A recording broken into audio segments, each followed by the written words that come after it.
বাবা মহাদেবকে স্মরণ করে একটি নতুন ভিডিও নিয়ে চলে আসলাম। ভিডিওটি ছিল নীলষষ্ঠীর উপোসের দিনে। হ্যাঁ, নীলষষ্ঠীর উপোসের দিনে আমরা বাড়ির নিকটবর্তী শিব মন্দিরে চলে এসেছিলাম। আর ভিডিওটি করছিল আমার ছেলে, আমি জানিও না।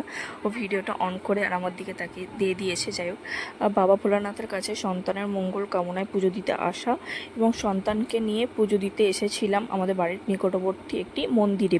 নীলষষ্ঠীর উপোস তোমরা সবাই জানো যে নীলষষ্ঠীর উপোস প্রত্যেকটি মা তার সন্তানের মঙ্গল কামনায় বাবা ভোলানাথের মাথায় দুধ, গঙ্গা জল, ডাবের জল দিয়ে, ঘি, মধু দিয়ে বাবার মাথায় দেওয়া হয় এবং নিজের মনস্কামনা জানানো হয় যেন সারা বছর সন্তান সমস্ত অশুভ শক্তি ও বিপদ আপদ থেকে রক্ষা পায়, যেন আমার ছেলে বা প্রতিটি মায়ের সন্তানরা যেন সুস্থ থাকে, ভালো থাকে।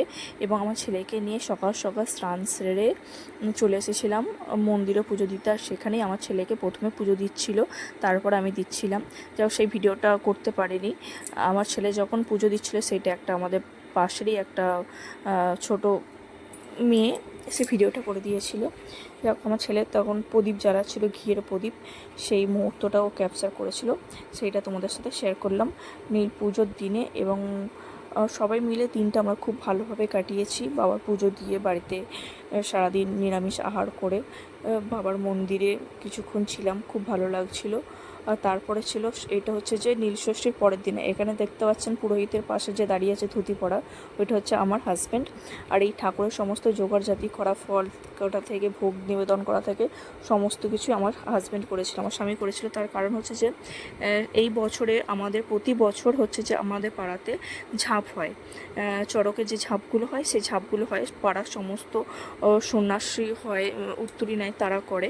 কিন্তু এবছরে পাড়াতে একটা অসৌচ পড়ে গিয়েছিল, তাই জন্য পুরো পাড়াতে কেউ সর্দার পাড়াতে কেউ করতে পারি না আমাদের পাড়াটায়। তাই জন্য আমার হাজব্যান্ডকে দায়িত্ব দেওয়া হয়েছিল এই পুজোর কাজকর্মে।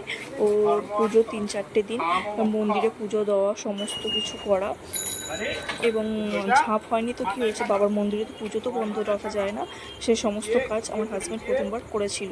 আর উত্তরেও ছোটোবেলায় নিয়েছিল, কিন্তু এই বড়োবেলায় এইভাবে দায়িত্ব নিয়ে পুজো করা এই প্রথমবার করলো, সেটা একটু তোমাদের সাথে তুলে ধরলাম। বাবার মন্দিরে পুজো দেওয়া হচ্ছিলো সেই মুহূর্তটা, এবং ও ঘি, বেলপাতা অর্পণ করা হচ্ছিল। এমনি যজ্ঞের মধ্যে পুরোহিতের সাথেও ছিল।